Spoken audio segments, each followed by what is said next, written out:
में राज्यपाल तो इन्हीं का है, अभी तक के लागू क्यों नहीं कर रहे हैं। 14% आरक्षण था, 50% के हिसाब से करेंगे तो छत्तीसगढ़ में एसटी एससी का 45% वैसे हो जाता, 5% मिलेगा, 27% हमने कर दिया है। तो भारतीय जनता पार्टी तो ओबीसी आरक्षण का लाभ भी नहीं देना चाहती। तो ओबीसी विरोधी कौन हुआ, कांग्रेस कि भारतीय जनता पार्टी? सर, आज की जो देश की स्थिति है उसको किस तरह देखते हैं सर? देश में तानाशाह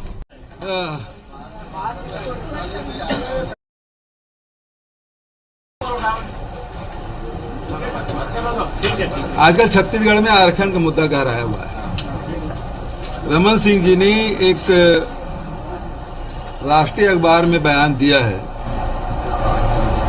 और governor can not sign the bill on wish of CM.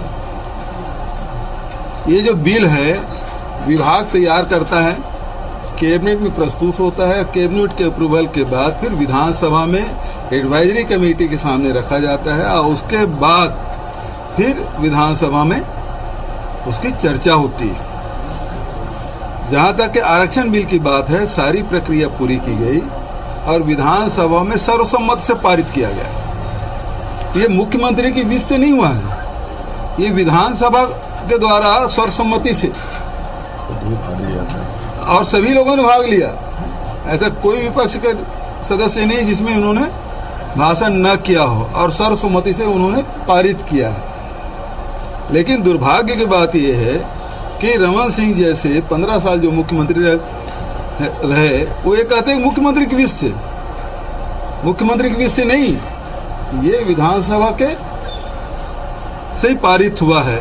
तो ये जो बिल है विधानसभा का है, मुख्यमंत्री का नहीं है। दूसरी बात, आज तक के भारतीय जनता पार्टी के एक भी नेता जब सर्वसम्मति से बिल पारित हुआ तो गवर्नर से ये नहीं कहा कि इसमें हस्ताक्षर करिए।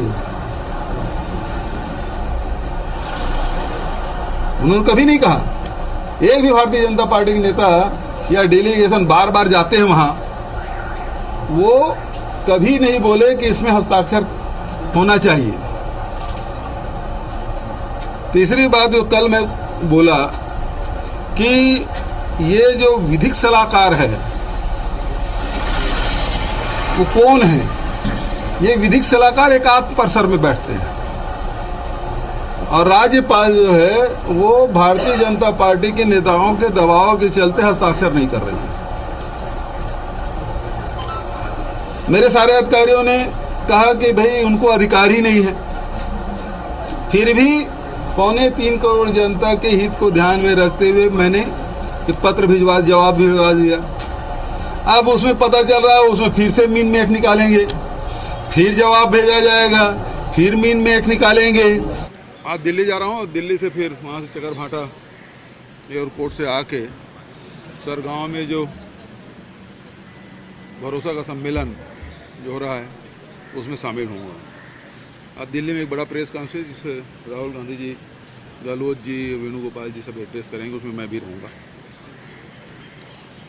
अभी जो स्थिति बनी है, भारतीय जनता पार्टी अडानी के मामले में मौन साधे हुए हैं, उसके बारे में कुछ नहीं बोल रहे हैं, बल्कि एक नया एंगल ले आए हैं कि पिछड़े वर्ग की बात।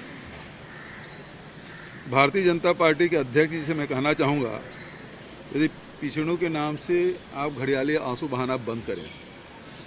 छत्तीसगढ़ में 2 दिसंबर से आरक्षण का बिल हमने विधानसभा में पारित किया, सर्वसम्मति से पारित किया, लेकिन भारतीय जनता पार्टी के दबाव में अभी तक के उस बिल में हस्ताक्षर नहीं हो रहे हैं और इससे लाखों हमारे युवाओं का नुकसान हो रहा है, शिक्षा में भी और नौकरियों में भी।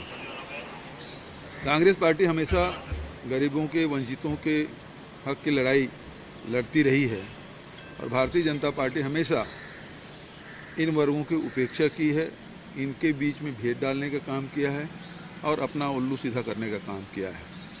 आपने देखा कि किस प्रकार से ठाकुर रमन सिंह जी मेरे खिलाफ बयान दे, एक छोटा आदमी है, छोटे मन से काम करता है, उन्होंने बयान दिया था। ये भी उन्होंने भानु प्रतापपुर के जब नामांकन रैली हुई थी उसमें उन्होंने मुझे चूहा, बिल्ली, कुत्ता जैसे शब्दों से संबोधित किया था। ये उनकी मानसिकता है भारतीय जनता पार्टी की। क्योंकि नड्डा जी से कहना चाहूँगा, अपने राष्ट्रीय उपाध्यक्ष से पूछिए कि उन्होंने ये कहा था कि नहीं कहा था।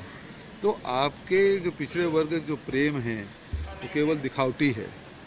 घड़ियाली आंसू बहाना बंद करें और सीधा सीधा अडानी के मामले में जवाब देना चाहिए कि उनके संबंध उनके नेताओं से क्या रहे। राहुल जी ने जो सवाल पूछे कि कितने बार उनके साथ विदेश यात्रा की है, सेल कंपनी के रूप किस प्रकार से पैसे